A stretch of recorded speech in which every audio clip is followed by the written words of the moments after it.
Record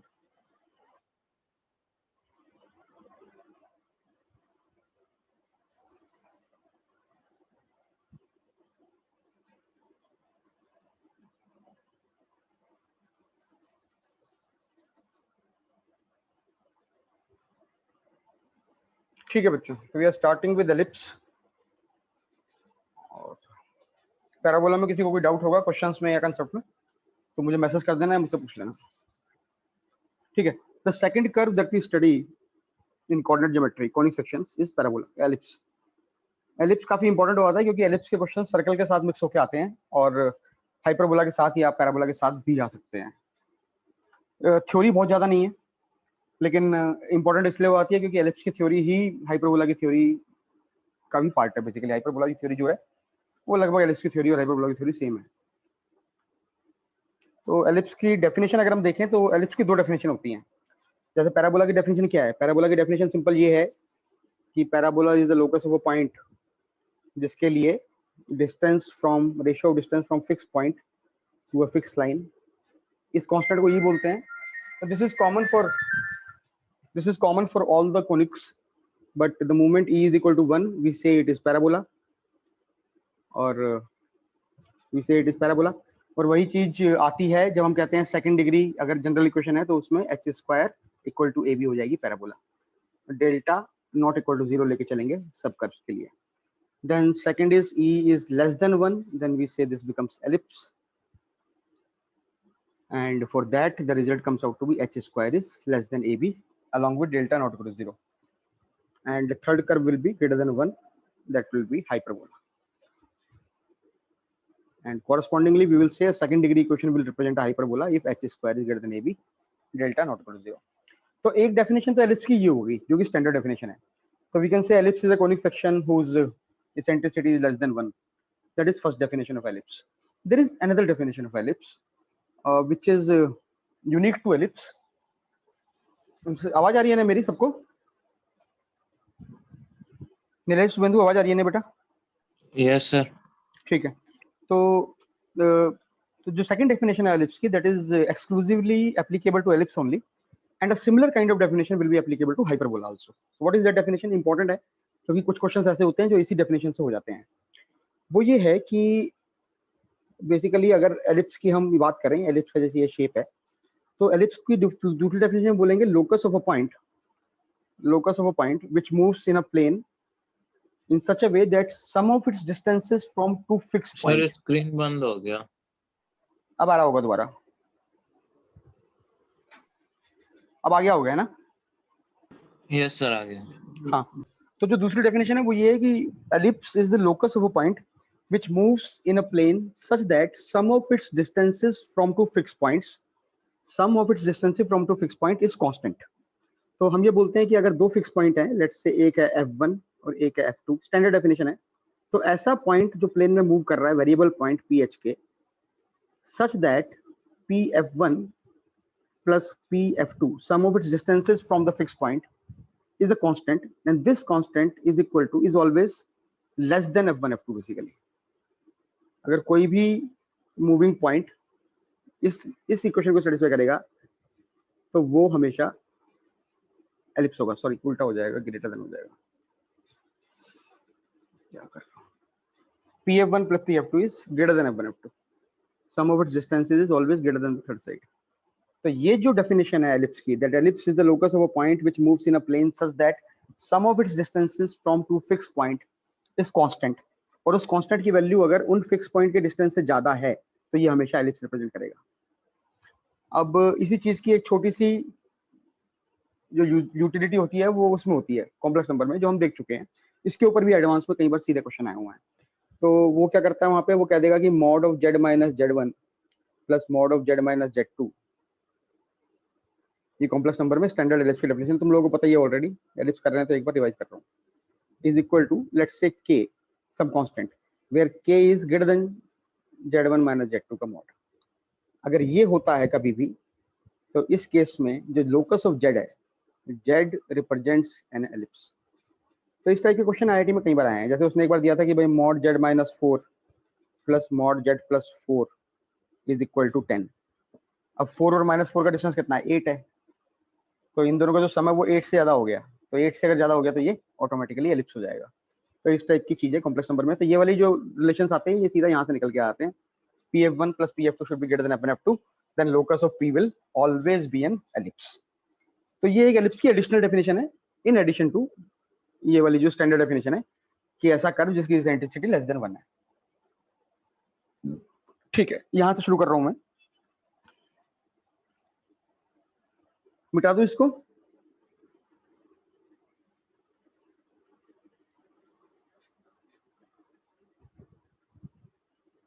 इसे मिटा दूं स्क्रीन को। Yes sir. ठीक है, अब स्टैंडर्ड एलिप्स जो है उसको देख लेते हैं एक बार।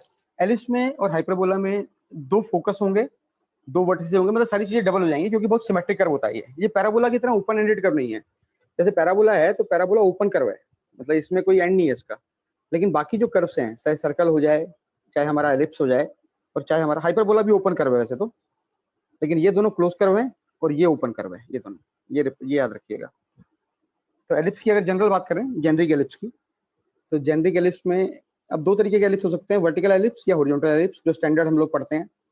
तो एलिप्स की इक्वेशन x² / a², इसकी इस इक्वेशन की डेरिवेशन मिल जाएगी तुमको, हर किताब में होती है, स्टैंडर्ड डेरिवेशन है, पता होना चाहिए बस कि किस किस टर्म्स किस तरीके से कौन कौन सी टर्म्स इसके ऊपर रिप्रेजेंट करती हैं।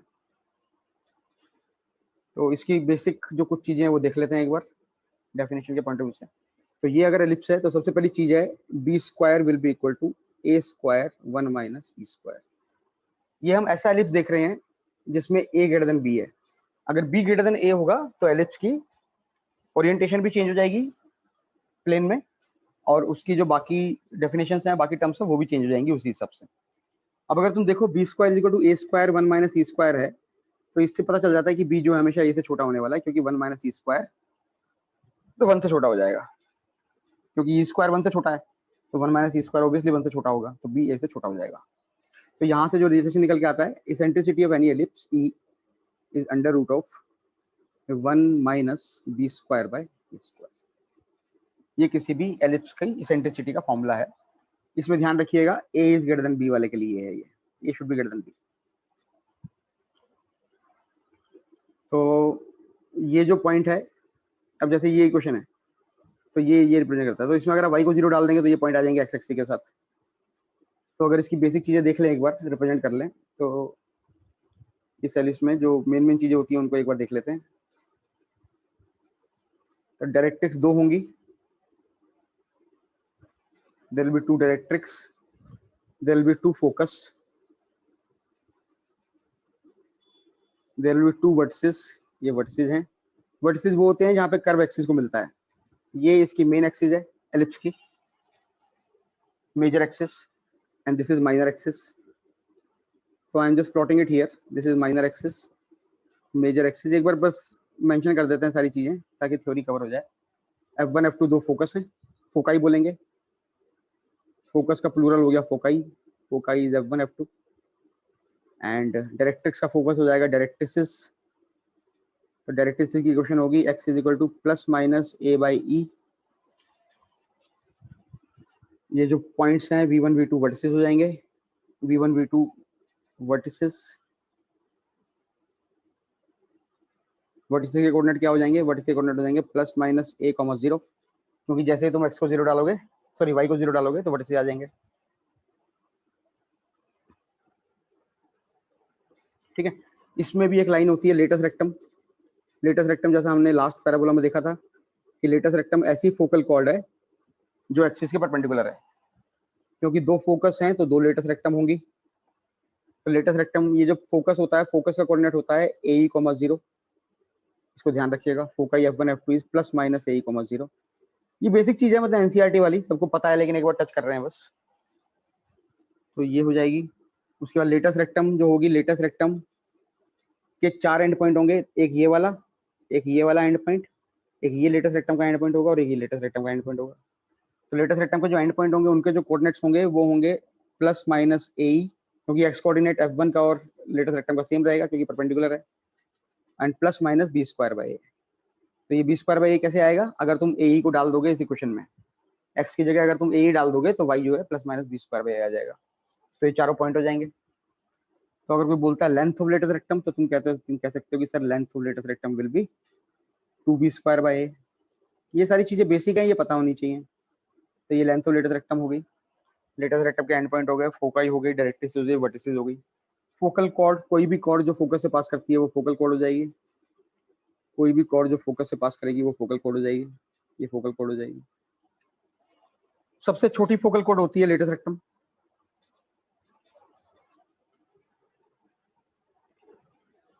ठीक है, तो ये एसेंशियली इसके मेन चीजें हो गई, सेंटर, फोकाई, डायरेक्ट्रिस। ठीक है,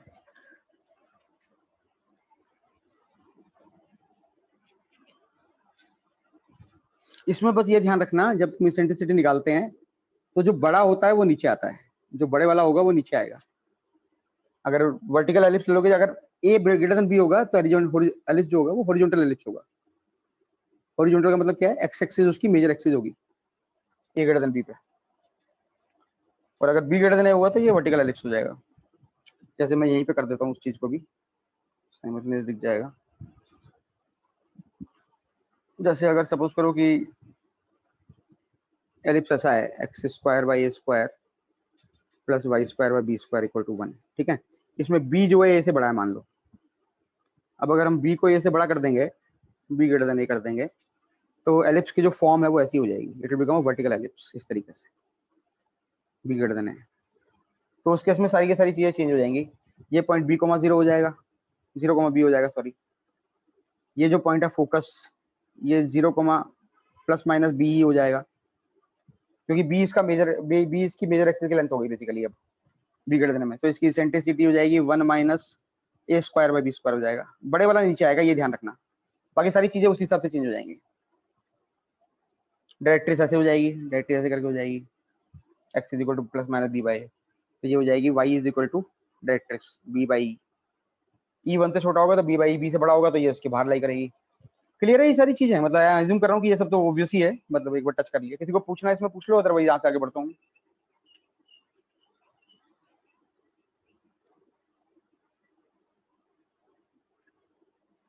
बोलो, किसी को बोलना है कुछ, इसमें पूछना है? No sir. चलो ठीक है, लेट्स प्रोसीड फ्रॉम हियर। मिटा रहा हूँ मैं इसको सब कुछ। ठीक है,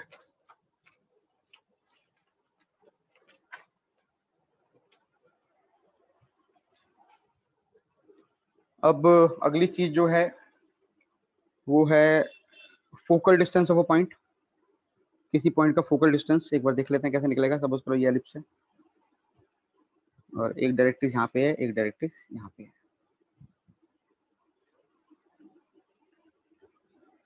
ये जो पॉइंट है फोकस का F, this is a E comma 0। तो अगर सपोज करो कोई भी पॉइंट है तुम्हारे पास, p x naught y naught मान लो, तो focal distance of p x naught y naught is p f basically, focus से डिस्टेंस। अब पी एफ निकालने के लिए तुम क्या कर सकते हो, डिस्टेंस फॉर्मूला यूज कर सकते हो। लेकिन हमारे पास एक उससे बेटर तरीका है। क्या है बेटर तरीका? वो ये है कि पी से एक परपेंडिकुलर ड्रॉप करो कोरस्पॉन्डिंग डायरेक्ट्रिक्स के ऊपर। कोरस्पॉन्डिंग डायरेक्ट्रिक्स मतलब जो क्लोजर है, नियर वाली, ये परपेंडिकुलर ड्रॉप किया। तो from definition we know that P F by P M is equal to E. From definition we know this. So which implies that PF will be equal to E times PM. अब PM की value क्या होगी? अगर तुम PM को देखो तो PM will be what? Now PM is the perpendicular distance of point P from the directrix, so which is equal to E times. Now this PM is nothing but OA minus ON. अगर तुम देखोगे तो PF is nothing but OA minus ON. So this can be written as OA minus ON. Now OA क्या है? इसकी equation क्या है? X is equal to A by E. तो ये जो लेंथ है यहाँ से लेके यहाँ तक, ये A by E है बेसिकली, ये A by E लेंथ है। तो ये कितना हो गया? फोकल डिस्टेंस ये हो गया E into a by e minus o n कितना है, o n is nothing but x not. किसी को पूछना तो पूछ लेना, इससे ना थोड़ी कैलकुलेशन सिंपल हो आती है क्वेश्चंस में, एडवांस में आए हुए क्वेश्चन इस टाइप के 2-3 बार, तो उसमें अगर तुम डिस्टेंस फॉर्मूला यूज करके निकालोगे तो ज्यादा लेंदी हो आता है। इट्स बेटर कि हम इस तरीके की कोई चीज यूज कर लें जो रिजल्ट निकल के आता है। तो this comes out to be a minus E X naught. तो अगर तुम दूसरा डिस्टेंस निकालोगे इसका, लेट्स से यहाँ पे f डैश है, अगर तुम पी एफ डैश निकालते तो पी एफ डैश तुम्हारा आता a plus E X not, ये आता पी एफ डैश। तो focal distance of any point, focal distance of any point p x not comma y not on the ellipse कितना हो जाएगा, this will B a plus minus E X not. Parabola में क्या होता था, a plus x, a plus A T square, इसमें क्या है a plus minus E X not, क्योंकि वैसे भी इसमें दो हैं फोकल डिस्टेंसेस, तो एक छोटे वाला एक बड़े वाला, छोटे वाला a माइनस ई एक्स हो जाएगा और बड़े वाला a प्लस ई एक्स हो जाएगा। ठीक है, इस एक क्वेश्चन है मेरे ख्याल से 1995 का है, तुम देखोगे किताब में दिख जाएगा तुम्हें, तो उसमें इस रिजल्ट को यूज करके करोगे तो ज्यादा बेटर रहेगा।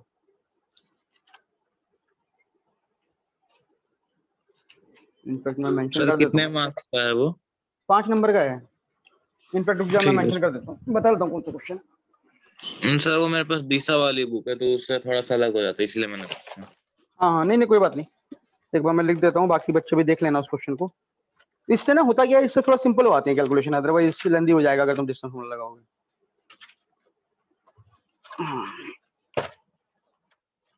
बता रहा हूँ मैं, एक मिनट रुको, कॉपी खोल ली है मैंने। ये है 1995 5 मार्क्स, तो इसको बाद में ट्राई कर लेना, एक बार थ्योरी हो जाए तो देख लेना, बाकी मैं क्वेश्चन मेंशन कर दूंगा।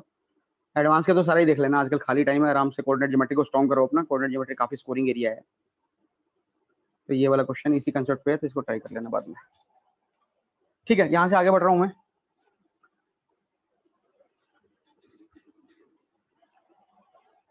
अब थोड़ा इंपॉर्टेंट पॉइंट है एक छोटा सा, और ये है parametric form of an ellipse.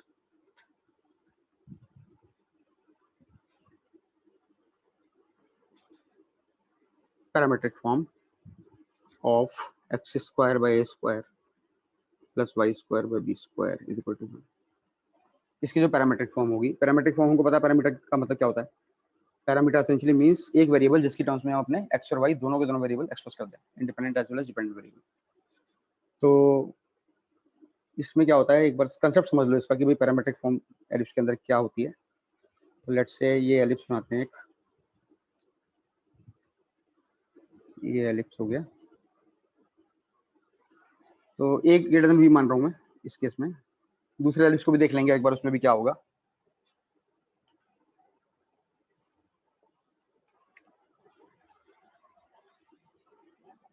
ठीक है, तो इसमें एक, जैसे ये जो पॉइंट है, ये पॉइंट कितना है a, 0, और ये पॉइंट माइनस a, 0, ये पॉइंट 0, b, इस तरीके से सारे पॉइंट हैं, चारों चारों जो वर्टिसेस हैं। तो इसके ऊपर अगर मैं एक सर्कल कंस्ट्रक्ट करूं, मेजर एक्सिस एज डायमीटर, क्योंकि मेजर एक्सिस 2a होती है बेसिकली, मेजर एक्सिस की अगर वो लेंथ पूछ लेगा तो मेजर एक्सिस की length is 2a and minor axis की लेंथ इज 2b। तो मैंने पिछली स्लाइड में लिखा नहीं वो, but that is obvious, length of major axis is 2a, length of minor axis is 2b।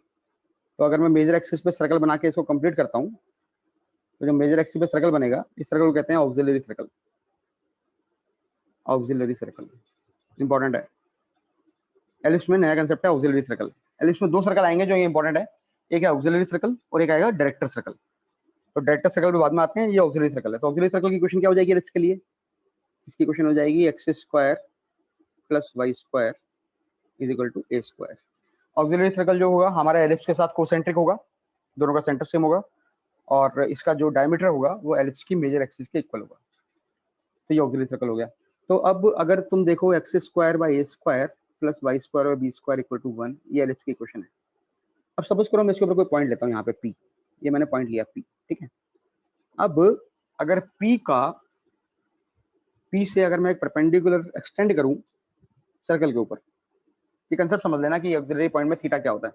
Circle के ऊपर मैंने एक पॉइंट एक्सटेंड किया, और इस पॉइंट को अगर मैं सर्कल से सर्कल के सेंटर से, मतलब एलिप्स के सेंटर से ज्वाइन कर दूं, और इस एंगल को अगर मैं थीटा बोल दूं, ठीक है, तो ये जो पॉइंट है Q,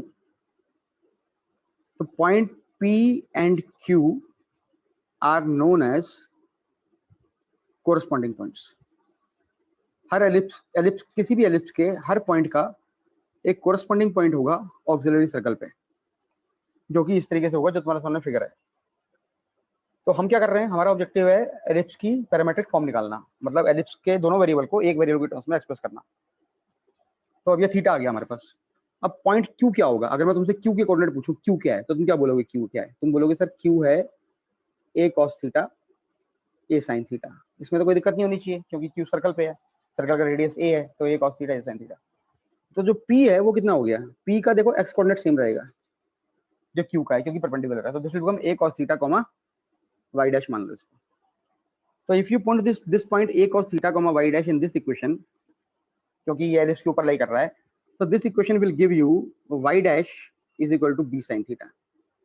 जैसे ही आप पुट करेंगे आपके पास ये आ जाएगा y dash is equal to b sine theta. तो any point p theta on ellipse means point के कोऑर्डिनेट हैं a cos theta b sin theta. This is the parametric form, this is known as point theta on ellipse, point theta on ellipse. ठीक है, x square by A square plus Y square by B square equal to 1।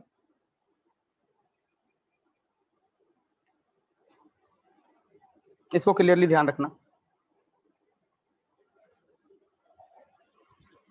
जो theta है that will very from 0 to 2 पाई, ये parametric form है। तो theta अगर किसी point का पैरामीटर है तो थीटा का मतलब क्या होता है वो तुम्हारे सामने फिगर में दिख रहा है कि थीटा उस पॉइंट का जो कोरस्पॉन्डिंग पॉइंट होगा ऑक्सिलरी सर्कल पे, उस पॉइंट का एंगल होगा ओरिजिन के साथ, सो दैट इज थीटा। ये गलती मत करना, कभी भी ये मत करना कि ये एलिप्स है और अगर ये पॉइंट पी थीटा है तो इससे तुम थीटा बोलने लगो, ये गलती मत करना, इससे क्वेश्चन गलत हो जाएगा वरना। तो थीटा हमेशा सर्कल के ऊपर एक्सटेंड करके परपेंडिकुलर से आएगा। क्लियर है ये चीज सबको?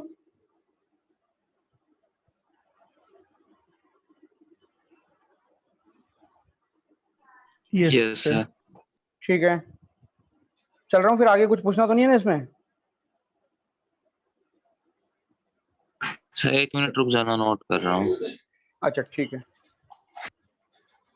ये तुम लोग देख लेना, मैं अपलोड कर दूंगा तो इसको जो भी तुमको रेफरेंस के लिए चाहिए होगा बाद में, that you can look at. ठीक है तो सर, तो प्रोसीड कीजिए। ठीक है, कोई नहीं, उतार ले, कर रहा हूँ, चल रहा हूँ आगे।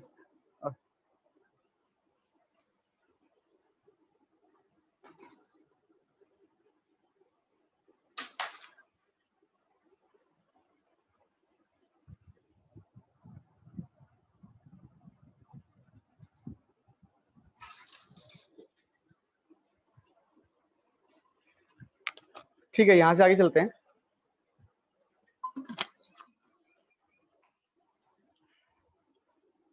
इसमें एक छोटी सी चीज और आती है जो कभी कभी कंफ्यूजन हो आती है, वो एक बार देख लो, एक्सप्लेन कर देता हूँ उसको। ये जैसे हमने अभी ये वाला एलिप्स देखा स्टैंडर्ड,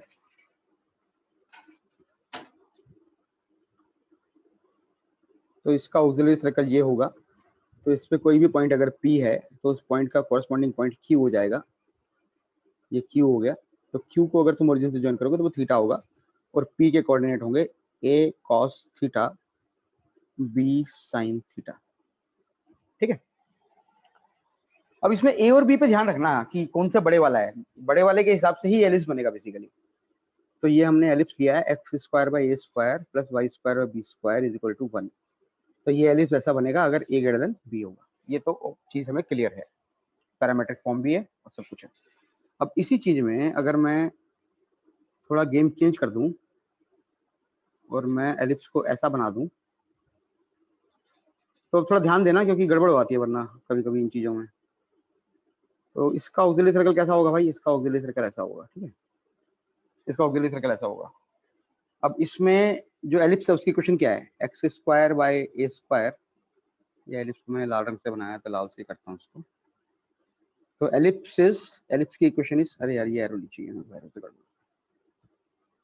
हाँ, तो एलिप्स की equation is x square by A square plus Y square by B square is equal to 1। Difference क्या है, बी ग्रेटर देन ए, ये डिफरेंस है, ठीक है। और इस केस में ऑक्सिलरी सर्कल की इक्वेशन क्या होगी भाई? तो इस केस में ऑक्सिलरी सर्कल की इक्वेशन होगी x square plus Y square is equal to b square. ये तो क्लियर है। जैसे इस केस में x square plus Y square equal to A square था। तो लाल वाले की जो इक्वेशन है, लाल वाले की इक्वेशन है हमारी x square plus Y square equal to A square, ठीक है। अब इसमें अगर मेरे को पैरामेट्रिक फॉर्म चाहिए तो गलती हो आती है, क्योंकि बच्चों को लगता है कि a sine theta b cos theta हो जाएगी। लेकिन इसमें क्या है, सपोज करो एक पॉइंट लिया तुमने यहाँ पे पी एलिप्स के ऊपर, ठीक है। इसका कोरस्पॉन्डिंग पॉइंट क्या होगा? कोरस्पॉन्डिंग पॉइंट होगा सर्कल के ऊपर, ये रहा कोरस्पॉन्डिंग पॉइंट पी क्यू। तो क्यू का सेंटर के साथ जो एंगल है वो थीटा एंगल होगा, ये तो हमको पता ही है।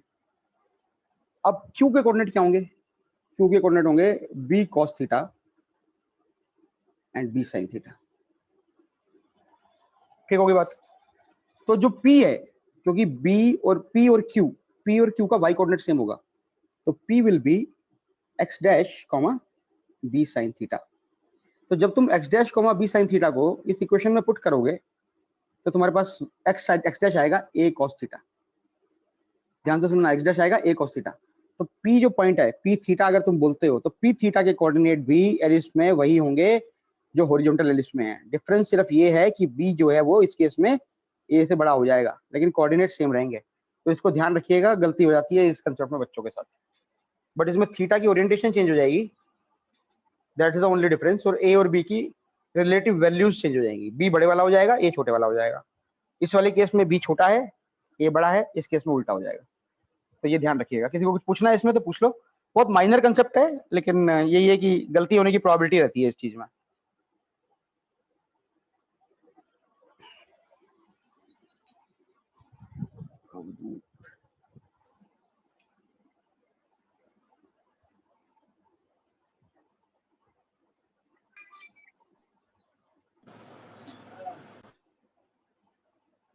ठीक है, यहां से आगे चल रहा हूं मैं।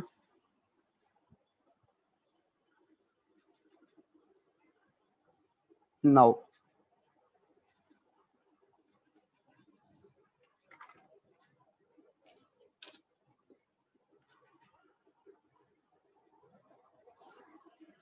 एक कंसेप्ट, इसका डेरिवेशन थोड़ा लेंदी है, लेकिन मैं एज अ रिजल्ट बता रहा हूँ इस चीज को।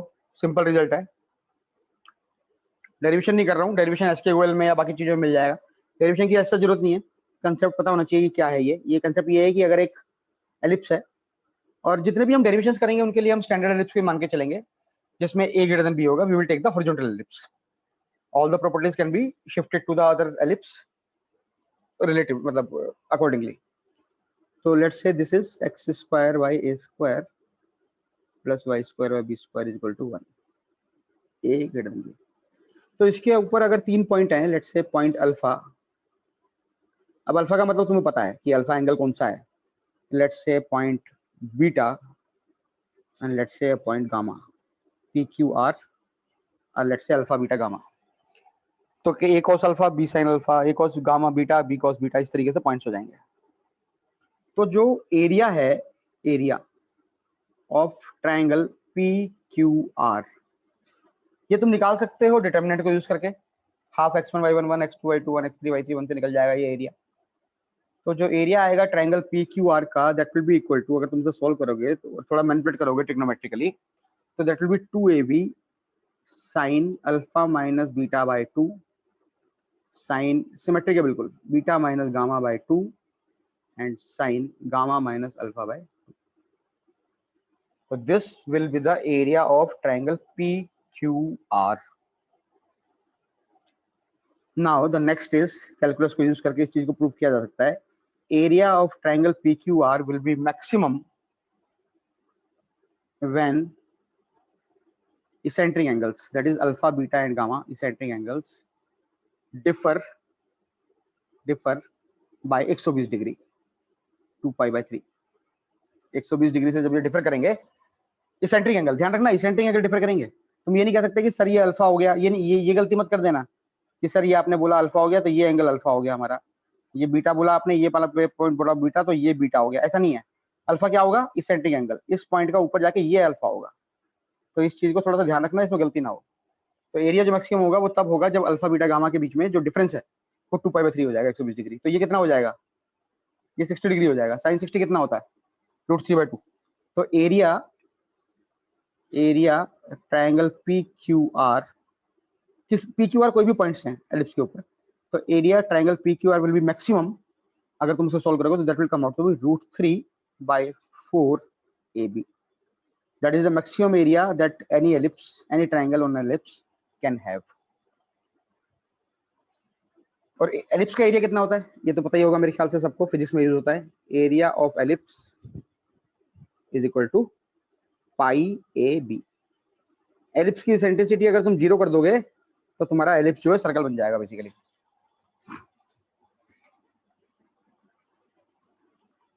किसी को इसमें कुछ पूछना है तो पूछ लो बच्चों।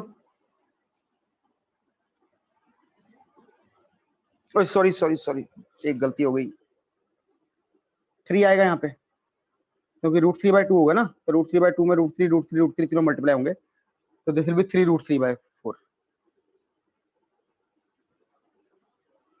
ये होगा।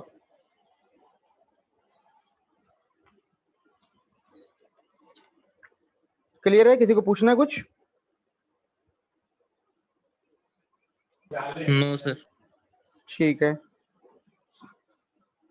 चल रहा हूँ 1 मिनट यहाँ से आगे भी।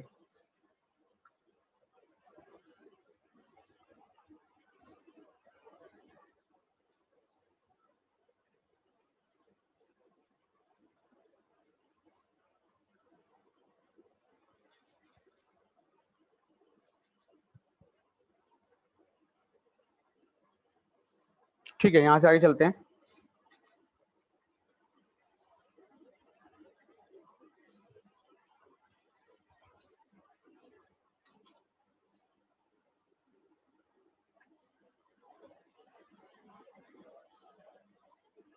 ठीक है, let's proceed to the next slide.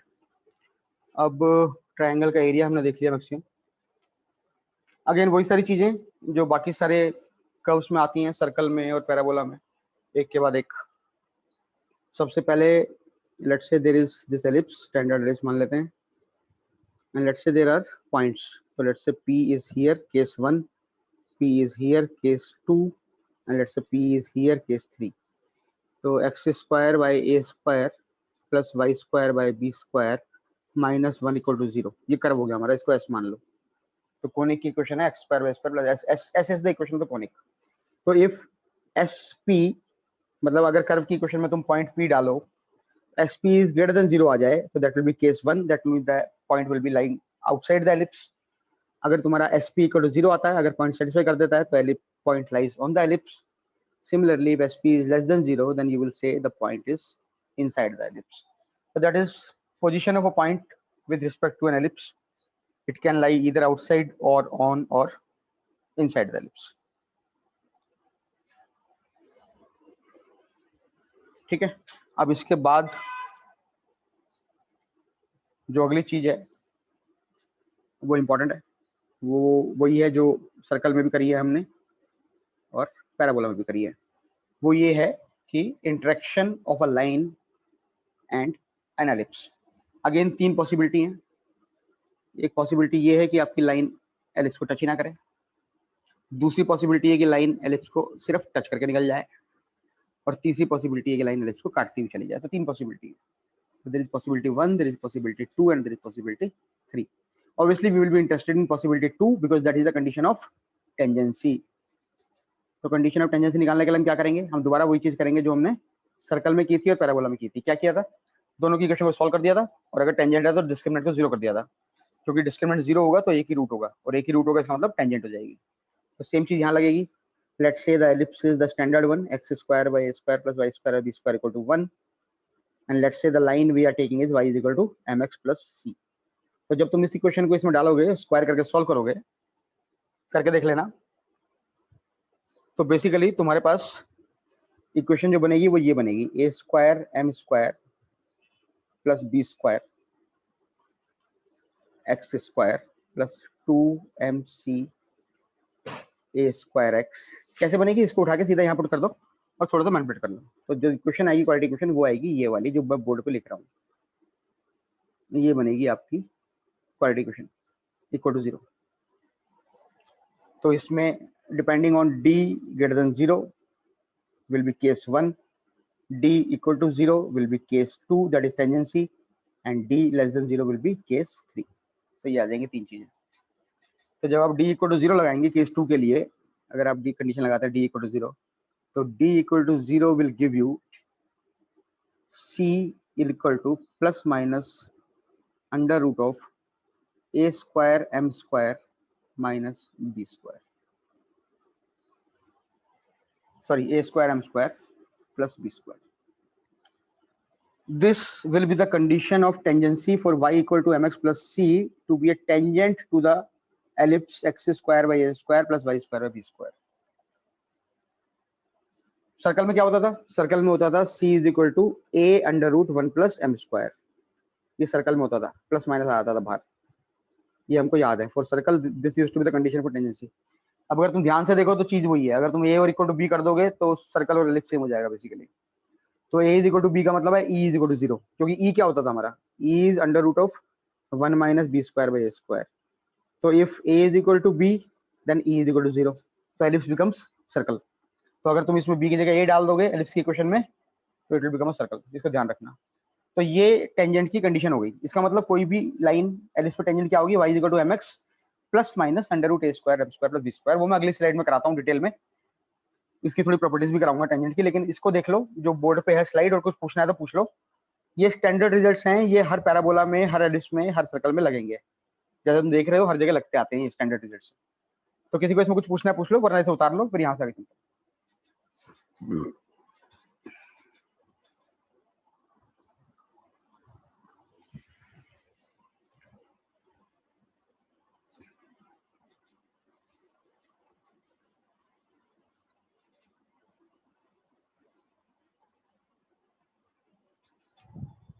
ठीक है, बढ़ रहा हूँ आगे।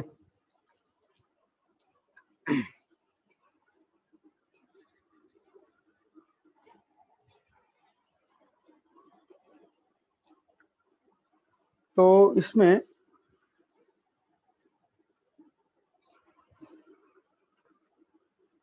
अब अगर ये मैंने एलिप्स ले लिया,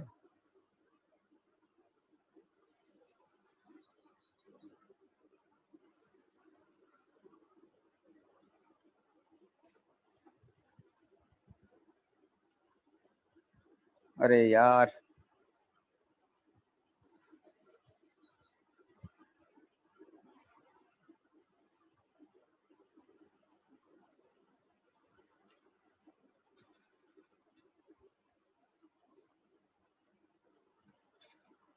तो अगर ये एलिप्स है तो हमने ये देखा कि y is equal to mx plus minus under root a square m square plus b square is a tangent to the ellipse.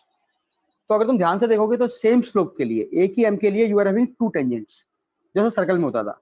तो सेम m के लिए you will have y is equal to mx plus under root a square m square plus b square, and for the same ellipse you will have y is equal to mx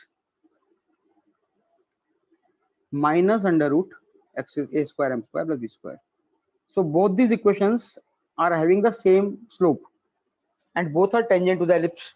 That means एक ही slope के साथ दो line ellipse पे tangent होंगी। और ऐसा कैसे होगा? फिगर कुछ ऐसे बनेगी कि ये एक लाइन होगी और इसी के पैरेलल एक और लाइन होगी, ये लाइन। तो ये दोनों लाइनें एलिप्स पे टेंजेंट होंगी। अब इसमें एक चीज ध्यान रखिएगा, तो एक ही स्लोप के साथ दो लाइन टेंजेंट होगी, जैसा सर्कल में होता था।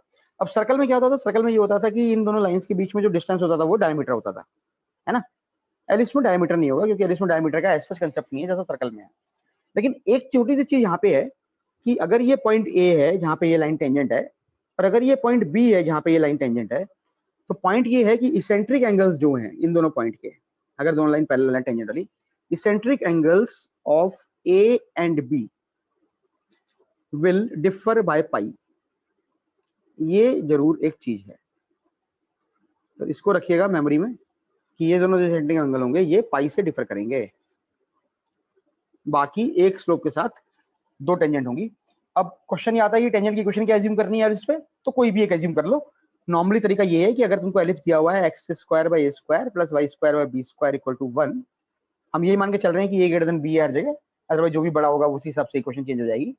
बेसिकली जो बड़ा होगा वो ए रिप्रेजेंट कर रहा है और जो छोटा है वो बी रिप्रेजेंट कर रहा है इस पिक्चर में।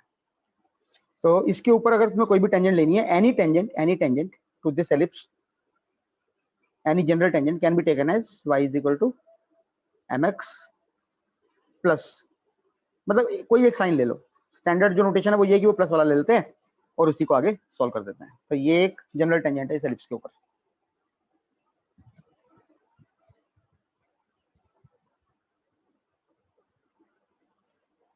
ठीक है,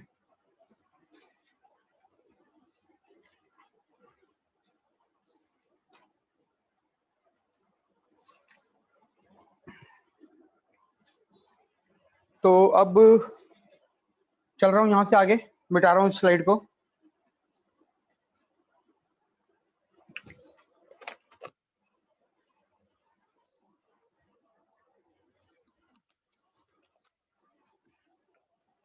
तो इससे रिलेटेड जो चीजें हैं जो हमने यूज करी हैं बाकी कर्व्स में भी, वो यहाँ पे भी आएंगी। सबसे पहले सबसे इंपॉर्टेंट चीज तुमको समझ में भी आएगा कि सर बार बार इस चीज को इंपॉर्टेंट क्यों इतना देता हूं मैं, क्योंकि वो हर टॉपिक में आती है, कोई भी कर पढ़ रहे हो हम। वो क्या है, अगेन दोबारा सेम चीज, अब तुम इसे ये रिकॉल कर लोगे कि अगर मेरे पास ये एलिप्स है और इस एलिप्स के ऊपर मैंने एक टेंजेंट बनाई है किसी पॉइंट पे, और लेट्स से उस टेंजेंट की इक्वेशन है y is equal to mx plus a under root, sorry a नहीं आएगा यहाँ पे, y is equal to mx plus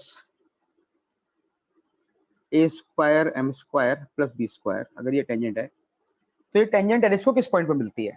ये स्टैंडर्ड क्वेश्चन है, जैसा तुम देख चुके हो, बार बार आता है ये कि ये पॉइंट, ये जो लाइन है ये एलिप्स को किस पॉइंट पे मिलेगी। तो मान लो ये पॉइंट P है, ठीक है, और P को मान लो x1 y1। स्टैंडर्ड अप्रोच है जो हमने सर्कल में लगाई है और पैराबोला में लगाई है, यही अप्रोच हम हाइपरबोला में भी लगाएंगे। तो अगर ये पॉइंट P x1 y1 है तो इस पॉइंट पे कर्व क्या है, curve is s is equal to x square by A square plus Y square by B square minus 1 is equal to 0।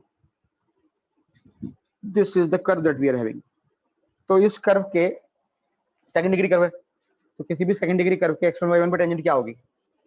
So tangent to s at point P x1 y1 कितनी हो जाएगी भाई? ये हो जाएगी x1 by A square plus y1 by B square is equal to 1। ये मैं मान के चल रहा हूँ सबको क्लियर है, किसी को क्लियर नहीं है तो भाई पूछ लो। ये स्टैंडर्ड इक्वेशन हो गई x1 y1 पे टेंजेंट की। अब हमको क्या चाहिए, हमको चाहिए कि ये वाली लाइन y कहाँ पे मिल रही है, कहाँ पे मिल रही है P पे। तो ये भी टेंजेंट की इक्वेशन है इन टर्म्स ऑफ स्लोप को, और ये भी टेंजेंट की इक्वेशन है in terms of the point x1 y1। दोनों को कर दो कंपेयर, क्योंकि both the equations are same. तो इफ यू कंपेयर देम तो you will get x1, the moment you compare them और रिजल्ट निकालोगे तो रिजल्ट आएगा, वो आएगा x1 कॉमा y1। मैं सजेस्ट करूंगा रिजल्ट्स को याद मत करना, the only thing is you should know how to derive this results, क्योंकि छोटे छोटे रिजल्ट्स हैं। तो x1 comma y1 will come out to be minus A square m by c comma b square by c, ये आएगा result. Where c is, जो हमको पता ही है, where c is equal to under root a square m square plus b square. अब इसमें एक चीज और है कि अगर ये प्लस माइनस होता, अगर ये इक्वेशन, इस वाली इक्वेशन के लिए ये पॉइंट आएगा, अगर ये माइनस हो जाता यहाँ पे, क्योंकि माइनस वाली भी टेंजेंट है, तो ये माइनस प्लस के साइन जो है चेंज हो जाएंगे, इंटरचेंज हो जाएंगे। तो ये माइनस प्लस हो जाएगा और ये हो जाएगा प्लस माइनस। तो ये पॉइंट्स ऑफ इंटरसेक्शन है y is equal to m x plus minus under root a square m square plus b square के एलिप्स के साथ। ये इंपॉर्टेंट रिजल्ट है, जैसा हम देख चुके हैं हर कर्व में सेम रिजल्ट रिपीट होता है। आई एम एज्यूमिंग ये सबको क्लियर होगा, किसी को नहीं है, कोई दिक्कत है तो इसमें पूछ लो एक बार।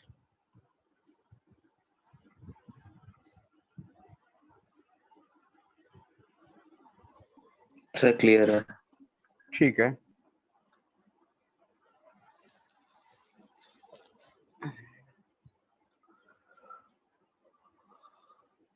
चल रहा हूँ आगे, चल रहा हूँ 1 मिनट में।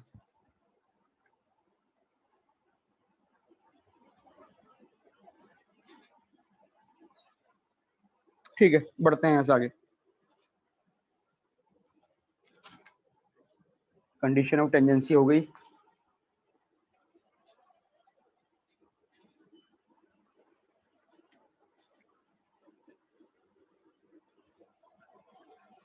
अब हमको पता है कि x1 y1 अगर पॉइंट होगा तो उस पर टेंजेंट क्या होगी, x(x1) by a square plus y(y1) by b square equal to 1। तो इसी चीज को हम मैप कर सकते हैं पैरामेट्रिक फॉर्म के लिए। अगर पॉइंट है p थीटा तो टेंजेंट एट p थीटा कितना हो जाएगा, टेंजेंट एट p थीटा में हम x1 y1 की जगह a cos theta b sin theta डाल देंगे। तो tangent at p theta on the standard ellipse x square by a square plus y square b square equal to 1।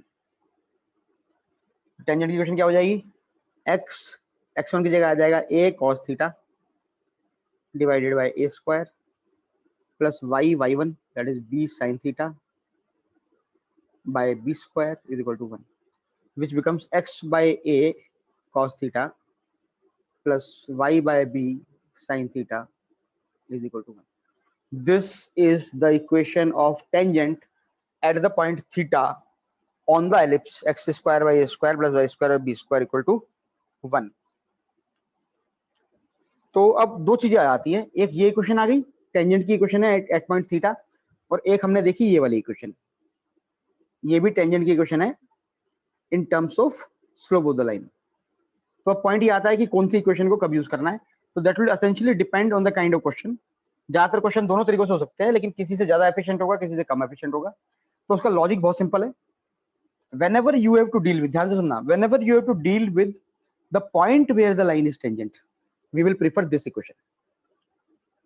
Whenever we have to deal with point where tangent is drawn, जिस point पे tangent बन रही है, अगर वो focus है question का, अगर उस पॉइंट से रिलेटेड चीजें पूछ रहा है, तो इट्स प्रेफरेबल कि हम पॉइंट फॉर्म में आगे बढ़े टेंजेंट को लेके। और अगर वो टेंजेंट के स्लोप से ज्यादा कंसर्न है क्वेश्चन में, टेंजेंट स्लोप जो है वो ज्यादा इंपॉर्टेंट हो जाता है अगर, तो then we will move for this equation. समझ गए सब लोग? Yes, sir. If we have to deal with slope of the tangent, then we go for equation having m. If we have to deal with the point where the line is tangent, we go with x by a cos theta plus y by y sin theta form. चलो यहां से आगे बढ़ते हैं।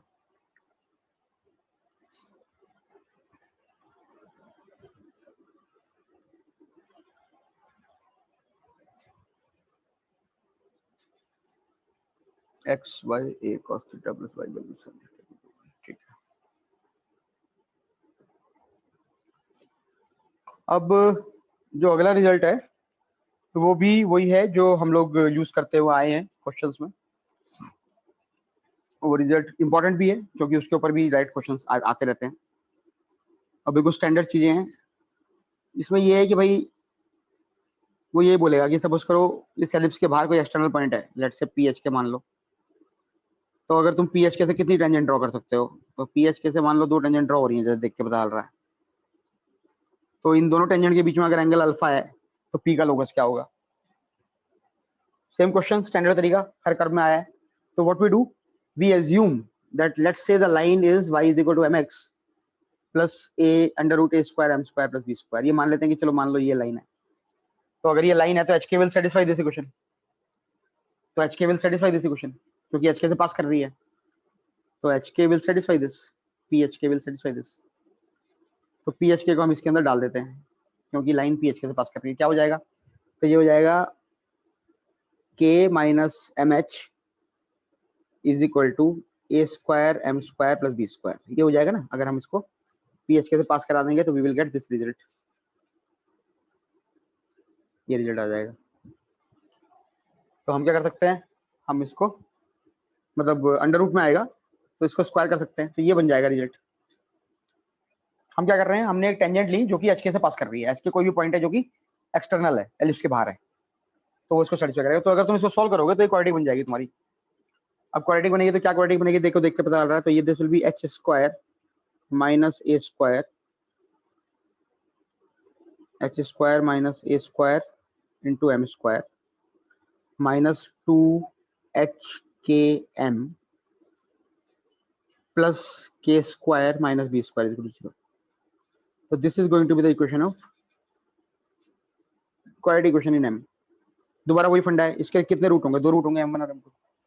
तो m1 plus m2 की value कितनी है भाई, m1 plus m2 is equal to 2hk divided by h square minus a square, और m1 m2 की वैल्यू कितनी है, तो m1 m2 is equal to k square minus b square by h square minus a square। अब हमें क्या करना था, हमें निकालना था p का लोकस। p का लोकस निकालने के लिए हमें क्या कंडीशन दे रखी है, उसने हमको ये बता रखा है कि जो p है वो जो टेंजेंट है उनके बीच में एंगल अल्फा का है। तो अगर एंगल अल्फा का है इसका मतलब हमें क्या पता है, हमें ये पता है कि tan alpha is equal to m1 minus m2 divided by 1 plus m1 m2।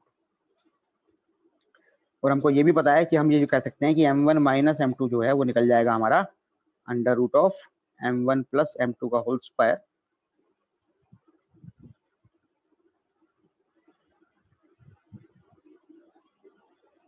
तो ये हो जाएगा m1 प्लस m2 का whole square minus 4m1 m2।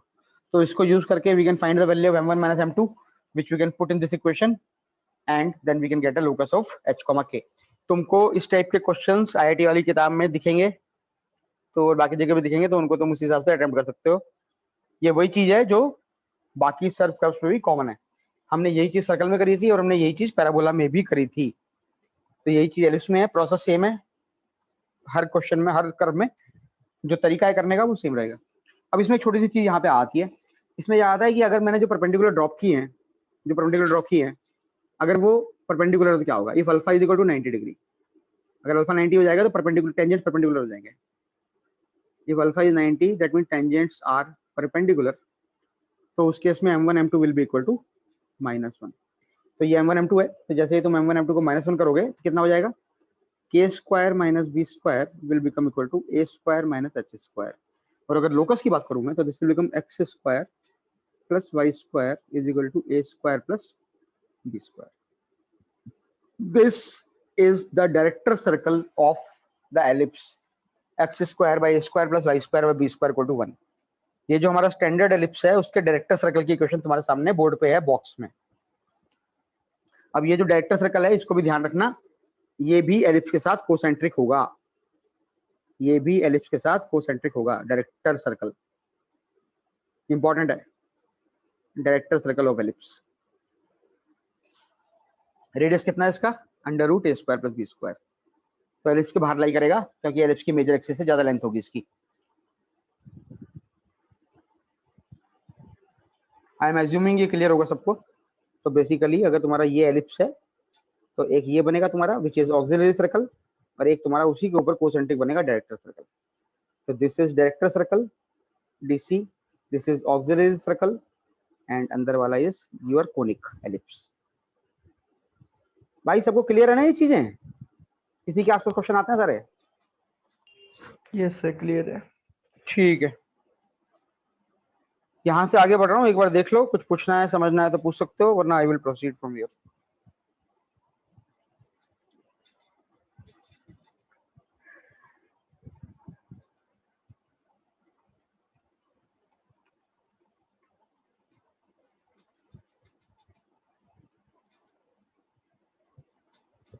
ठीक है, चल रहा हूँ आगे यहाँ से।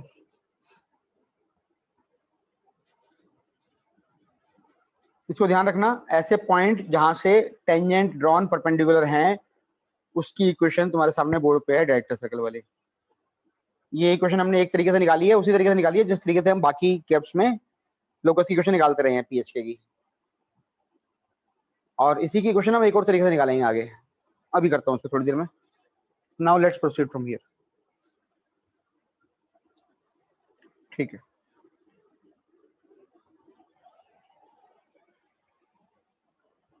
आईआईटी 2005 4 मार्क सब्जेक्टिव क्वेश्चन है, वो कर लेना। छोटा सा क्वेश्चन है, इसी कंसेप्ट के अराउंड है जो भी किया है, तो इसको भी ट्राई कर लेना एक बार। Okay sir. सर ये कैसा टाइप क्वेश्चन है, मतलब एनालिटिकल बेस्ड है या फिर इंटीरियर? नहीं ये यही है कि मैं बता रहा हूँ, देखो 2005 4 नंबर का ये है कि एक मिनट रुक जा, कौन सा दे दिया मैंने, आईआईटी 2005 4 मार्क्स।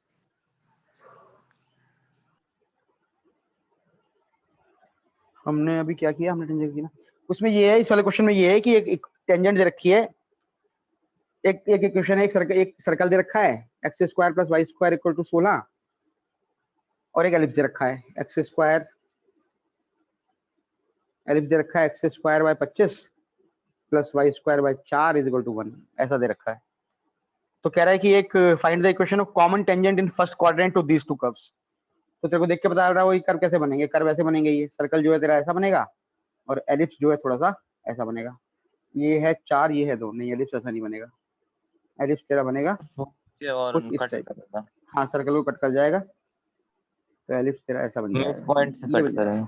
ये बन जाएगा, ये बनेगा ना एलिप्स। Yes sir. तो इसमें वो कह रहा है कि फर्स्ट क्वाड्रेंट में कॉमन टेंजेंट निकालो दोनों कर्व पे और उसकी लेंथ निकालो कॉमन टेंजेंट की कितनी है। हो तो जाएगा। कॉमन टेंजेंट निकालने का क्वेश्चन है तो तुम उसमें इसकी टेंजेंट लिख देना, इसकी टेंजेंट लिख देना, दोनों कंपेयर कर लेना तो और वहां से दोनों वैल्यू को आ जाएगी गेट फिर। करना। हाँ यस सर, ट्राई कर लेना, ट्राई कर लेना। हो तो जाएगा। अब हाँ, अब मैं यहाँ से आगे बढ़ रहा हूँ, अब एक छोटा सा कंसेप्ट करा रहा हूँ मैं जो थोड़ा इंपॉर्टेंट है, क्योंकि उसके ऊपर भी ना कभी कोई क्वेश्चन आते हैं और वो अगर कंसेप्ट याद ना रहे, रिजल्ट याद ना रहे तो क्वेश्चन करना मुश्किल हो आता है। और तुम लोग इस वाले को ट्राई भी कर सकते हो अगर प्रूव करना है तो, इसका प्रूफ भी है मेरे पास, तो अगर पूछोगे तो मैं बता दूंगा, लेकिन मैं कम से कम पहले रिजल्ट बताता हूँ रिजल्ट क्या है।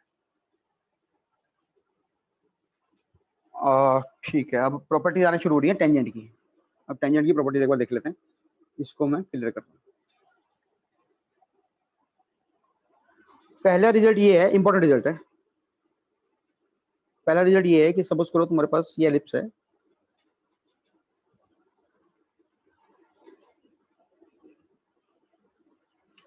तो x square by A square plus Y square b square equal to 1। दोबारा ए ग्रेटर देन बी लेके चल रहे हैं हम लोग। तो इस एलिप्स में अगर किसी भी पॉइंट पे अगर तुम टेंजेंट बनाते हो, लेट्स मैंने इस पॉइंट पे टेंजेंट बनाई, ये टेंजेंट बनी मेरी। तो इस टेंजेंट के ऊपर अगर तुम फोकस से ये फोकस मान लो, फोकस से अगर परपेंडिकुलर ड्रॉप करते हो टेंजेंट के ऊपर, ये पहला परपेंडिकुलर और ये दूसरा परपेंडिकुलर मान लो, तो ये F1 है, ये F2 है। तो अगर तुमने फोकस से टेंजेंट ड्रॉप किए हैं और टेंजेंट की लेंथ लेट्स से P1 और P2 है, P1 और P2 है, तो यहाँ पे दो रिजल्ट आएंगे। पहला रिजल्ट ये है, यहाँ पे दो रिजल्ट आएंगे। पहला रिजल्ट आएगा कि लेट्स से इस पॉइंट्स को मैं कुछ पॉइंट दे देता हूँ, let's call them M and N। तो मान लेते हैं कि ये जो पॉइंट है ये M है हमारा और ये जो पॉइंट है ये N है। तो पहला रिजल्ट ये है, first result, locus of M and N, M और N का जो लोकस होगा इज ऑक्सिलरी सर्कल।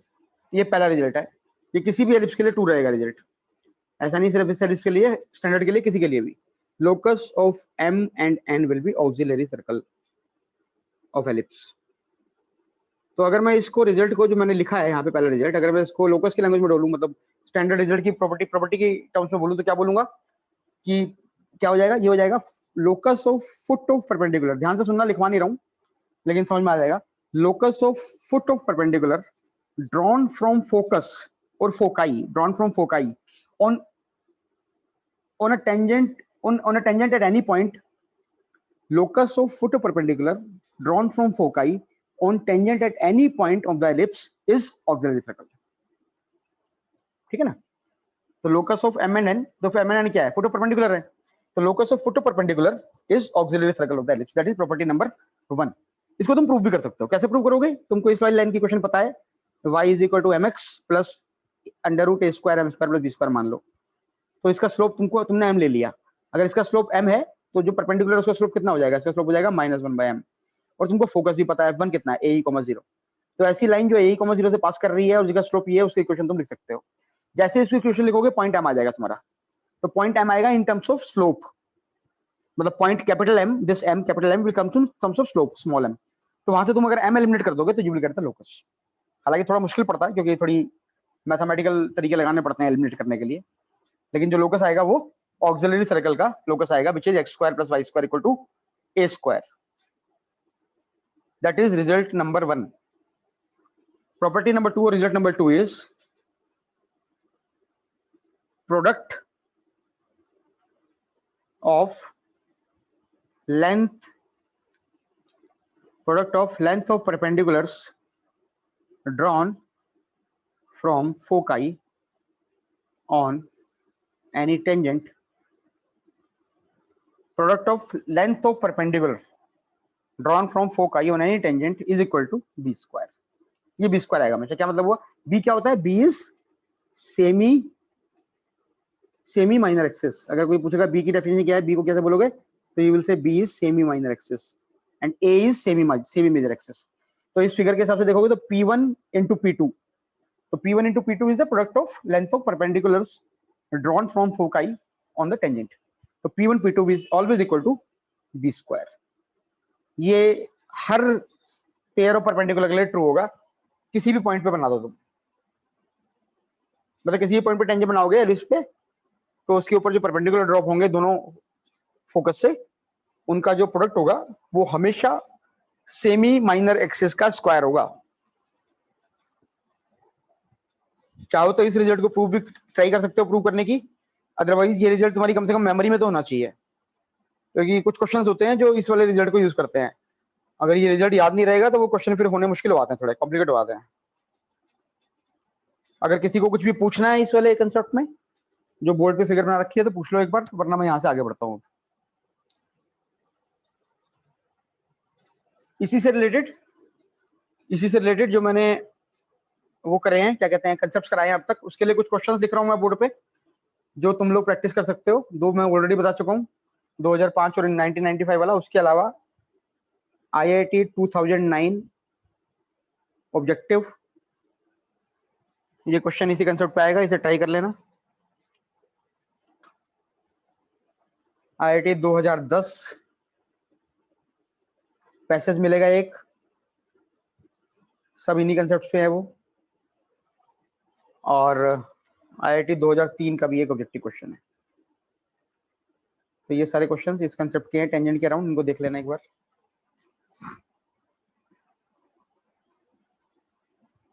किसी को पूछना है कुछ इसमें या बढ़ जाऊं आगे? सर क्लियर है। ठीक है, चलता हूँ आगे, चलता हूँ, एक मिनट।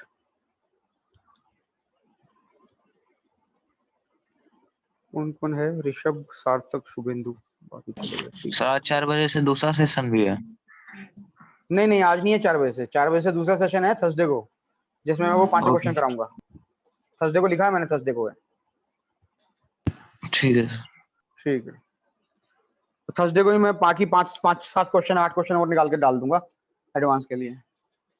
शुभेंदु उसको ट्राई कर लियो, तीसरे वाले को, रूट 2 आएगा उसका, एक बार डिस्कस कर लूंगा परसों कहेगा तो, अभी नहीं कर रहा। ठीक है सर। ठीक है, चलो आगे बढ़ रहा हूँ यहाँ से मैं। तो ये हो गया टेंजेंट की थ्योरी हो गई, और टेंजेंट के अराउंड कुछ कंसेप्ट्स हो गए। इसमें एक दो रिजल्ट और मैं लिखवा रहा हूँ तुमको यहाँ पे। वैसे मुझे लग रहा है एलिप्स की थ्योरी ज्यादा लंबी है नहीं, तो मैं एलिप्स की थ्योरी पूरी खत्म कर देता हूँ आज। ठीक है, मैं एलिप्स की थ्योरी नहीं डालता हूँ, फिर अगली क्लास में मैं हाइपरबोला करा दूंगा। उसके बाद जो कुछ तुम लोग कहोगे उसको मैं रिवाइज करवा दूंगा। तो ये हो गया, हाँ, सेकंड प्रॉपर्टी टेंजेंट से रिलेटेड। स्टैंडर्ड रिजल्ट है, आराम से प्रूव हो जाएगा। Tangent at the end of latest rectangle, लिख रहा हूँ, tangents at the end of latest rectum meets on directrix. Tangents at the end of latest rectum meets at directrix. अब ये भी ऐसी है फिगर की जैसे ये मैंने बना दिया, ठीक है। अब यहाँ पे लेटेस्ट रेक्टम का एंड पॉइंट है, ये लेटेस्ट रेक्टम का एंड पॉइंट है। Tangents at the end of latest rectum of an ellipse meet on directrix, ठीक है। तो इसमें क्या होगा, ये डायरेक्ट्रिक्स है तुम्हारी। तो अब तुम्हारे tangent at the end point of latus rectum अगर तुम बनाओगे तो वो एक ऐसे जाएगा और दूसरा ऐसे जाएगा, तो ये फिगर बनती है। तो tangent at the end of latus rectum meet at the directrix, इसको याद रखिएगा। इससे रिलेटेड एक और चीज है, सारी प्रॉपर्टी यहीं लिख देता हूँ मैं। टेंजेंट्स, इसको जनरलाइज कर देना चाहिए था मेरे को, मैंने लेकिन अलग से लिख दिया। Tangent at the end of latus rectum meets इसको मैं चेंज कर रहा हूँ, let me make it more comprehensive. Tangents at the end of latus rectum meets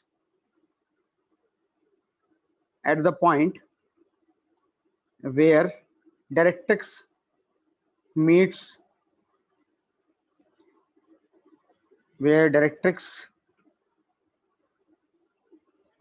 the axis. That is more comprehensive क्योंकि this is directrix meet the axis अगर tangent at the end of latest rectum।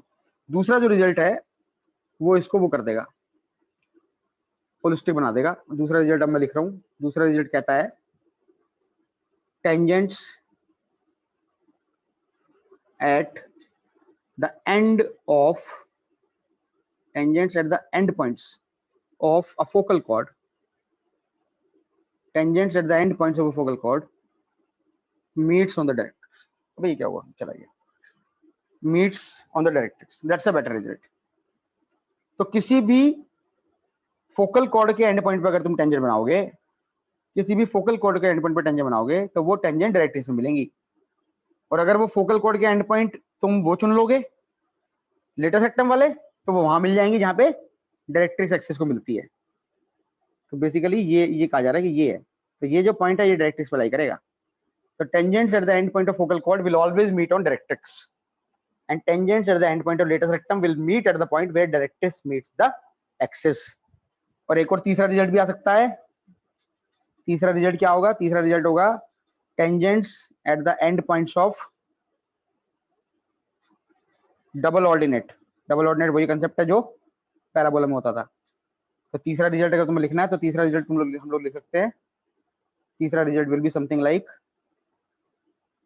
Tangents at the and points of double ordinate, tangents at the end points of double ordinates meets on the major axis। I hope ये clear होंगे तीनों property. तो ये तीन result बनते हैं इसके अंदर जो रिलेटेड है बेसिकली। पूछना है कुछ शुभेंदु ऋषभ तो पूछ लो इसके अंदर, वैसे तो ये सेल्फ एक्सप्लेनेटरी है मोर और लेस। ठीक है, तो ये तीन स्टैंडर्ड रिजल्ट हो गए इस चीज के। अब हाँ, यहाँ पे कुछ क्वेश्चंस मैंने लिखवा दिए हैं तुम्हें, यहाँ से आगे चलते हैं। ज्यादा कंसेप्ट बचे नहीं है, मुझे लगता है कि आधे घंटे में हो जाएगा। तो मैं निपटाई देता हूँ इसकी थ्योरी। शुभेंदु पूरी है ना ऋषभ? पूरी खत्म हो जाएगी थ्योरी? ब्रेक कर देना। हाँ खत्म कर देता हूँ, इसको खत्म कर देता हूँ। क्वेश्चंस प्रैक्टिस कर लेना, कोई डाउट होगा तो मुझसे पूछ लेना। तो let's proceed to the next concept. अब इसमें एक क्वेश्चन आया था आईआईटी में एक बार नॉर्मल से रिलेटेड। नॉर्मल का वैसे तो जो जनरली क्वेश्चन आता नहीं है, लेकिन एक बार आया हुआ है और उन्होंने मेंशन किया हुआ है कि tangent and normals of conics तो पता होना चाहिए। तो पॉइंट ये है कि अभी हमारे पास हमको एक पॉइंट है इस के ऊपर थीटा।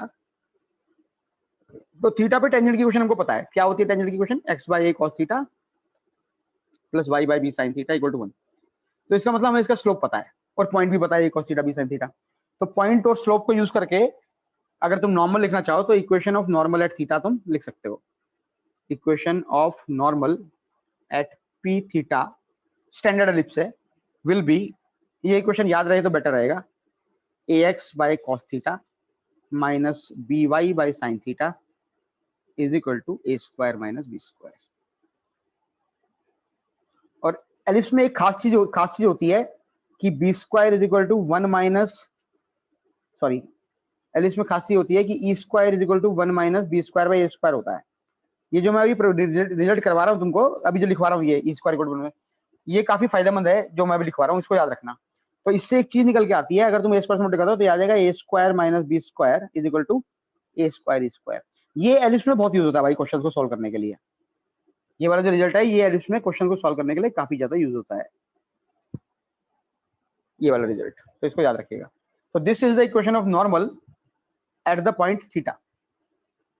तो अगर तुम्हें कोई बोलता है कि नॉर्मल x1 y1 पे नॉर्मल क्या होगी, तो normal at x1 y1 will be a square x by x1 minus b square y by y1 is equal to A square minus b square. ये हो जाएगी। सीधा सीधा तुम टेंजेंट के कंसेप्ट से कर सकते हो, क्योंकि टेंजेंट का तुम्हें स्लोप भी पता है, पॉइंट भी पता है।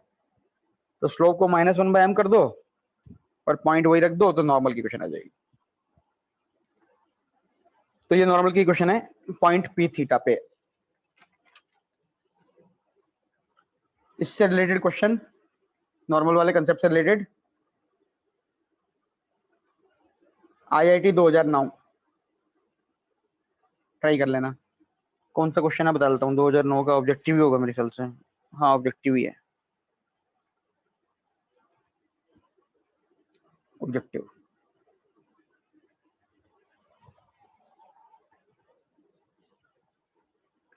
ठीक है, मिटा रहा हूँ उसको।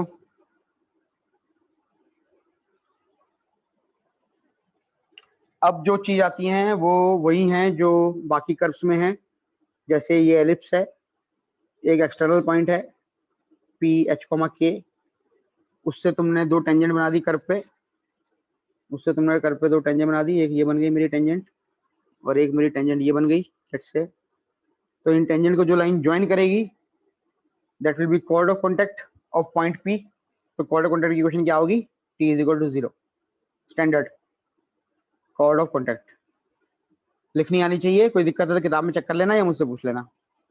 That is first result. Second result क्या आता है, स्टैंडर्ड कोनिक्स में, हर कोनिक में अगर cord with a mid point, cord with a mid point. तो अगर ये कॉर्ड है जिसका मिड पॉइंट हमको पता है, let's say alpha beta, point P मान लो अल्फा बीटा मिड पॉइंट है, तो कॉर्ड की इक्वेशन क्या होगी, T is equal to S1। ऐसी कॉर्ड जिसका मिड पॉइंट हमको पता है उसकी इक्वेशन क्या होती है, T is equal to S1। तो T is equal to S1 is the equation of chord of contact whose mid point is known, chord of contact. T लिखना आता है हमको, S1 लिखना आता है हमको। टी क्या होता है, मान लो वो वाला पॉइंट अगर कर्व पे होता तो टेंजेंट की इक्वेशन होती है वो टी हो गई बेसिकली। और S1 तो कुछ भी नहीं है, S1 हम क्या करेंगे कर्व की इक्वेशन में उस पॉइंट को डाल देंगे। तो ये दूसरा रिजल्ट हो गया।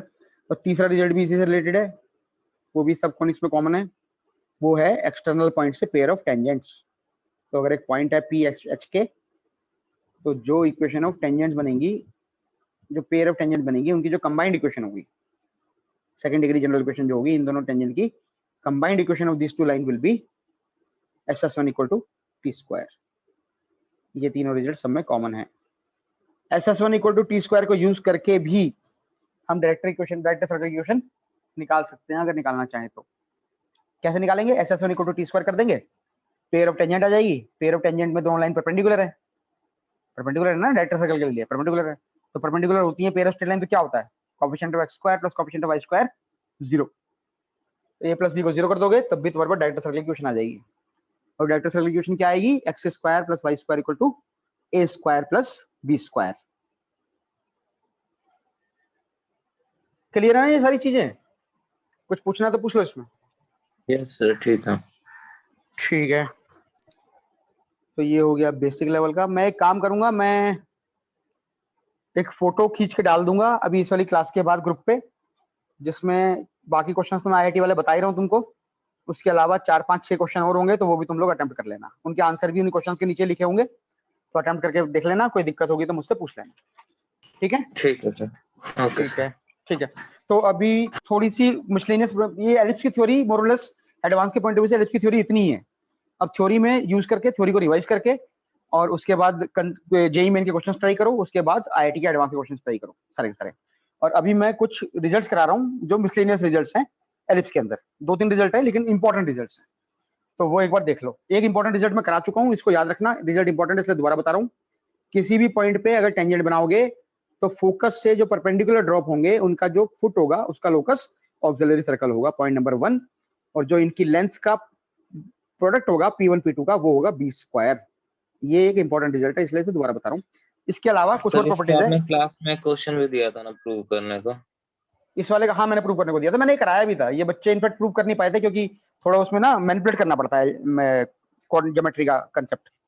लेकिन अगर ट्राई कर लेना, नहीं होगा तो मैं बता दूंगा, मेरे पास है उसका रिजल्ट। ठीक है, ओके वरना सर। ये हाँ रिजल्ट याद रखना essentially P1 P2 equal to b square.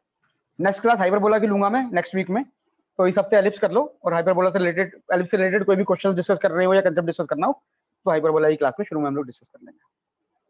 तो now I am moving to miscellaneous properties of ellipse. I am touching only those properties which are relatively more important. miscellaneous properties of ellipse.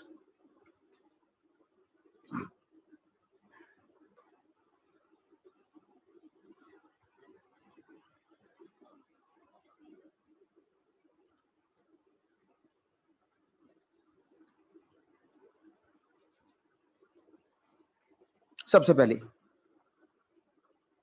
tangents, tangent and normal bisects, ये important है बच्चों, क्योंकि ये hyperbola में भी आएगी और वहां पे ये और हाइपरबोला भी प्रोटीन मिक्स होके 2-3 बार एडवांस में क्वेश्चन दिया हुआ है. Tangent and normal bisects external, इसको ध्यान रखना क्योंकि ये काफी इंपॉर्टेंट है प्रॉपर्टी एक तरीके से बोला जाए तो. मिसलेनियस प्रॉपर्टी करा रहा हूँ लेकिन मिसलेनियस प्रॉपर्टी में काफी सारी इंपॉर्टेंट चीजें आने वाली हैं, इसलिए इसको ध्यान से समझ लेना. Tangent and normal bisect external and internal angles, external and internal angles between external and internal angle between focal radius. Focal radius बोलो या फोकल डिस्टेंस बोलो एक ही बात है. तो ये क्या बोल रही है प्रॉपर्टी, एक बार समझ लो इसको. तो ये कह रही है कि अगर तुम्हारे पास कोई एलिप्स है, अगर हमारे पास कोई एलिप्स है तो उस एलिप्स पे अगर सपोज करो ये कोई पॉइंट है और ये इसकी एक्सिस है एलिप्स की, तो अगर हम इसके फोकल रेडियस से इसको ज्वाइन कर दें, फोकल रेडियस का मतलब होता है फोकस से पॉइंट को ज्वाइन करने के बाद जो लाइनें बनती हैं, उसे फोकल डिस्टेंस बोल लो या फोकल रेडियस बोल लो, कुछ भी बोल लो. ये P मान लिया मैंने, ये F1 मान लिया और इसे F2 मान लो. तो ये जो PF1 और PF2 है ये फोकल रेडियस है. तो ये कंसेप्ट ये कहता है कि जो टेंजेंट है P पे, जो P की टेंजेंट है वो इसके एक्सटर्नल एंगल को, जो इन दोनों का एक्सटर्नल एंगल है उसको बाइसेक्ट करेगा. क्या मतलब हुआ, ये जो लाइन बन रही है क्वेश्चन के हिसाब से, ये जो हमारी PF1 और PF2 का एक्सटर्नल एंगल बनेगा, क्या बनेगा, PF1 PF2 का एक्सटर्नल एंगल ये बनेगा. तो इट सेज कि this angle is bisected, this angle is bisected by the tangent, ये टेंजेंट है. तो tangent at P bisects the external angle of focal radius. और दूसरा कंसेप्ट क्या कहता है, दूसरा कंसेप्ट कहता है कि नॉर्मल, नॉर्मल एट P, ये नॉर्मल बना दिया मैंने, normal at P bisects the internal angle. ये जो इंटरनल एंगल है ये बाइसेक्ट हो जाएगा. कैसे होगा तरीका बता देता हूं, सिंपल सा तरीका है, ज्यादा मुश्किल नहीं है. P को मान लो पॉइंट थीटा मान लो, P पॉइंट थीटा हो जाएगा. तो इसको मान लो ये जो पॉइंट है, लेट्स से दिस पॉइंट इज M. कैसे प्रूव करोगे वो बता रहा हूं मैं तुमको. तो तुम P पे टेंजेंट भी ले सकते हो और P पे नॉर्मल भी ले सकते हो. हमको टेंजेंट की क्वेश्चन नहीं पता है और नॉर्मल की क्वेश्चन नहीं पता है. अब PF1 जो है, PF1 कितना है, PF1 is equal to A minus E cos theta. ठीक है ना, पूछ लो अगर किसी को पूछना है. PF1 इतना क्यों लिखा मैंने, क्योंकि A माइनस EX होता है ना भाई, पास वाला छोटे वाला होता है A माइनस EX, बड़े वाला होता है A प्लस EX. तो आपने ए cos थीटा लिया. हाँ. तो PF1 ये हो गया. अब PF2 कितना हो गया, PF2 हो गया A plus AE cos theta. मैं इनको प्रूव ही कर देता हूँ, इनका छोटा सा रिजल्ट है, प्रूव हो रहा है ऑलरेडी. तो PF1 ये आ गया, PF2 ये आ गया. अब तुम M निकाल सकते हो. M कैसे निकालोगे, ये जो नॉर्मल है, ये नॉर्मल जहां पे एक्सिस को मिलेगी, एक्सिस को, वो पॉइंट आ जाएगा M. तो अगर तुम अब थोड़ा सा मैथमेटिक्स लगाओगे तो तुम पाओगे कि PF1 बाई PF2, अगर तुम इसको निकालोगे तो PF1 बाई PF2 कितना आ रहा है, देख लो रेशो, ये आ रहा है 1 minus E cos theta divided by 1 plus E cos theta, ये आ रहा है.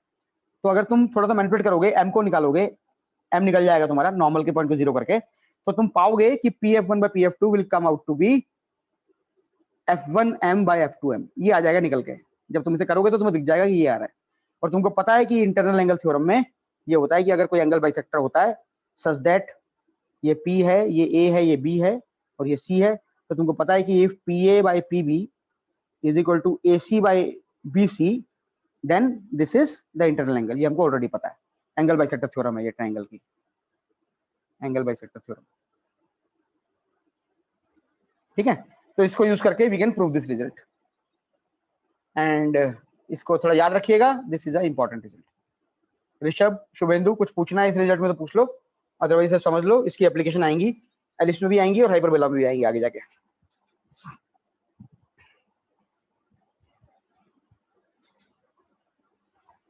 बढ़ू आगे. सर ये Yes, आपने sir. करा 1 minus e cos theta by 1 plus e cos theta is equal to f1m by f2m, ये कैसे करा है? अरे ये आ जाएगा ना, तू प्रूव करियो ना। अब तू क्या करेगा, मैंने सिर्फ आइडिया दिया है, मैंने प्रूव नहीं किया है।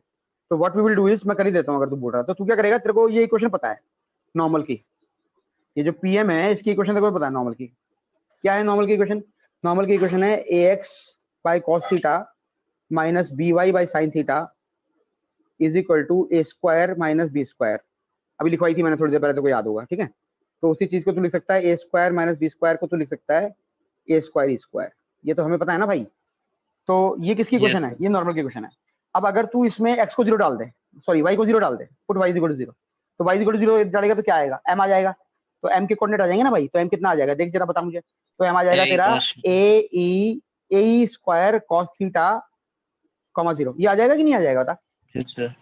ठीक है, तो अगर ये आ गया तो तेरा f1m कितना होगा, f1m होगा तेरा, f1 कितना है यहाँ पे तेरा ओरिजिन होगा कहीं पे, ठीक है। तो अब f1m कितना है, ए ई माइनस ए ई स्क्वायर कॉस थीटा, ये तेरा f1m हो जाएगा क्या, बता देख के। Yes sir. और f2m कितना हो जाएगा भाई, तो f2m हो जाएगा तेरा ए ई प्लस ए स्क्वायर कॉस थीटा, क्योंकि वो डिस्टेंस है। तो भाई f1m बाई f2m का रेशियो कितना आ रहा है, सेम आ रहा है कि नहीं आ रहा है, देख ले। तो 1 minus cos theta by Okay. 1 plus cos theta आ गया ना। हाँ, तो बस वही रिजल्ट है, ठीक है। तो इसको याद Yes sir. रखना। मैं इनफैक्ट ये बोल रहा हूँ, ये रिजल्ट इंपॉर्टेंट पता क्यों है, अभी मैं तुमको आइडिया दे देता हूँ साथ साथ। ऋषभ पहले ये बता, तेरे को समझ में आ गया, कुछ पूछना है इसमें? नहीं सर, क्लियर है। ठीक है, तो अगर ये क्लियर है तो देखो, अब इसमें जो इंपॉर्टेंट चीज है ना वो पता क्या है, वो मैं अभी मेंशन कर देता हूँ ताकि तुम लोगों की मेमोरी में रहे, क्योंकि बाद में करूंगा तो भूल जाओगे। मैं इसको मिटा रहा हूँ थोड़े से को, क्योंकि इसकी मुझे यहाँ पे जरूरत नहीं है, इस वाले को मैं हटा रहा हूँ यहाँ से। अब मैंने तुमको तरीका बताई दिया कैसे निकालना है। अब इसका यूज क्या होता है वो देखो, क्योंकि अभी नहीं बताऊंगा ना, बाद में बताऊंगा तो फिर मेमोरी से निकल जाएंगे ये सारे रिजल्ट। अब होता क्या है, जो हाइपरबोला होता है ना, हाइपरबोला में बिल्कुल उल्टा होता है एलिप्स का। एक मिनट,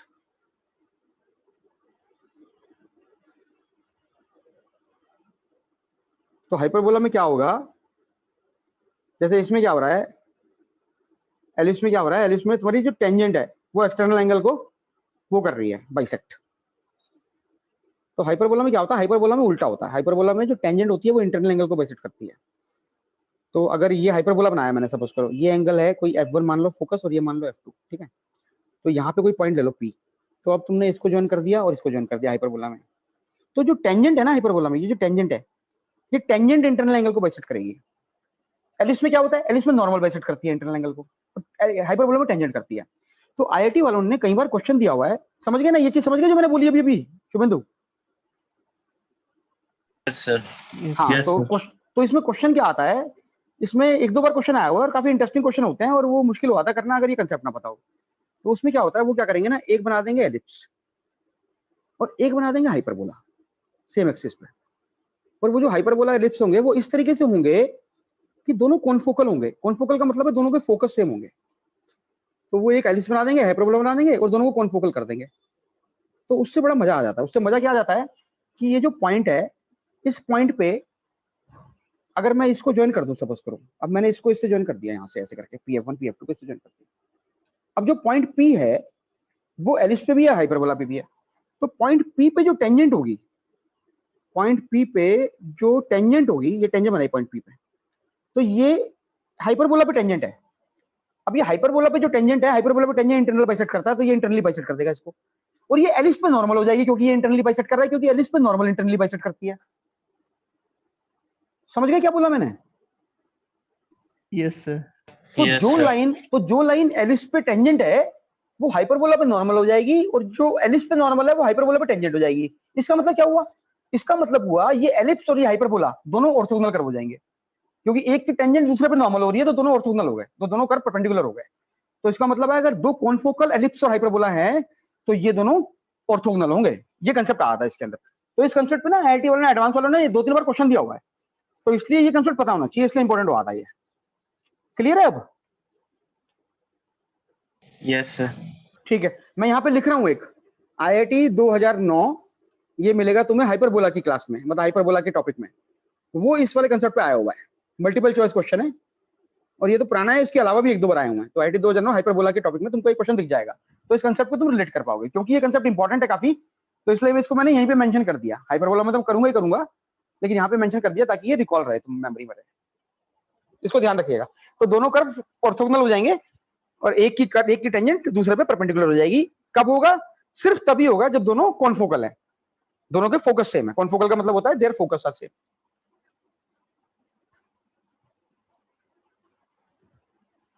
ठीक है, चलो आगे। एक दो प्रॉपर्टी हो रहा है बस छोटी छोटी, एक ही है मेरे ख्याल से, तो हो गया। ठीक है, अब अगली जो प्रॉपर्टी है, मिटा रहा हूं मैं इसको शुभेंदु। Yes sir. ठीक, एक और प्रॉपर्टी बची है, वो देख लो, लास्ट प्रॉपर्टी है। if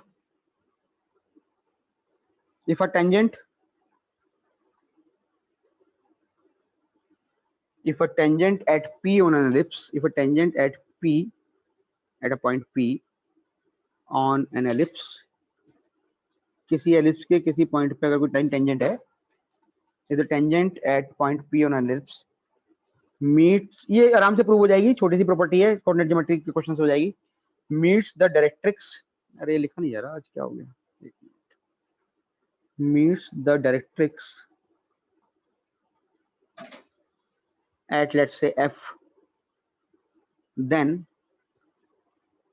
PF subtend right angle at corresponding focus, या F मत लो, इसको कुछ और ले लो, इसको M ले लो, then PM subtends right angle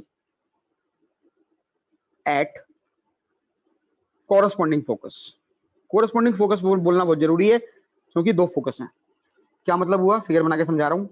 ये तुम्हारी एलिप्स है, किसी पॉइंट पे तुमने टेंजेंट बनाई, ये टेंजेंट डायरेक्ट्रिक्स को कहीं पे मिलती है, अगर M पे मिलती है तो कोरस्पॉन्डिंग फोकस पे S ले लो या F ले लो, कोरस्पॉन्डिंग फोकस पे ये जो तुमने टेंजेंट बनाई है, ये जहां डायरेक्ट्रिक्स को मिल रही है वो 90 डिग्री एंगल सबटेंड करेगा। ये जो एंगल है ये 90 डिग्री होगा। ये है प्रॉपर्टी, आराम से प्रूव हो जाएगा क्योंकि P के कोऑर्डिनेट तुम्हें पता है। P पे तुम P थीटा मान के टेंजेंट लिख लो, उस टेंजेंट को डायरेक्ट्रिक्स के साथ मीट करा दो, क्योंकि डायरेक्ट्रिक्स जो है x = a/e है। M आ जाएगा, F ऑलरेडी पता है, M भी पता चल गया, P भी पता है, स्लोप निकाल लो M1 M2, दोनों का प्रोडक्ट -1 आ जाएगा, तो प्रूव हो जाएगी प्रॉपर्टी। किसी को इसमें कुछ पूछना है तो पूछ लो इस वाली प्रॉपर्टी में। ये लास्ट प्रॉपर्टी है एलिप्स की, तो M1 M2 = -1 हो जाएगा, तो ये प्रॉपर्टी प्रूव हो जाएगी। बहुत ज्यादा इंपॉर्टेंट तो नहीं कही जाएगी नहीं ये, लेकिन IIT में आई है एक बार, पता है, मतलब ये प्रूव करने के लिए आया था, उन्होंने कहा था प्रूव करो, 4 नंबर का क्वेश्चन था सब्जेक्टिव, ये प्रूव करो इस चीज को, तो बहुत सिंपल सा रिजल्ट है।